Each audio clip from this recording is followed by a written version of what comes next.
శ్రీరామనవమి రోజున రాముల వారి కళ్యాణం సిద్ధు తులసిల చేతుల మీదుగా పంతులు గారు అంగరంగ వైభవంగా జరిపిస్తారు.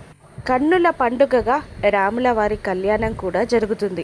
పంతులు గారు అక్కడున్న వాళ్ళతో ఇలా అంటుంటారు, నేను స్వామివారికి హారతి అందిస్తాను, మీరు వెళ్ళి ఎవరైనా ఒకటి చక్కటి పాట పాడండి మైక్లో అని అనగానే అందరూ సైలెంట్గా ఉండిపోగా విశ్వ వాళ్ళ చెల్లి మాత్రం ఇలా అంటూ ఉంటుంది, భాను నువ్వు పాట చాలా బాగా పాడతావు, వెళ్ళి పాడు అనగానే నేనా అని షాక్ అయిపోతుంది జాను.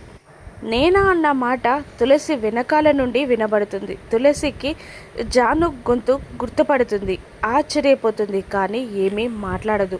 అవును బాను నువ్వే వెళ్ళు వెళ్ళు అని బలవంతం చేయడంతో మైక్ దగ్గరికి వెళ్తుంది జాను.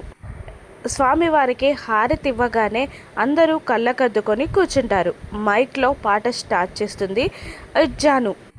జాను గొంతు వింటుంటే తులసిలో ఏదో అలజడి, తన చెల్లి గొంతు విన్నట్టే తను గుర్తుపడుతుంది. అదే టైంలో జై కూడా గుళ్ళోకి ఎంటర్ అవుతాడు. ఆ పాటని వింటూ తను నా జానుయే అని అనుకుని గుడంతా వెతుకుతూ ఉంటాడు. మరోవైపు మైక్లో పాట పాడుతూ ఉంటుంది జాను.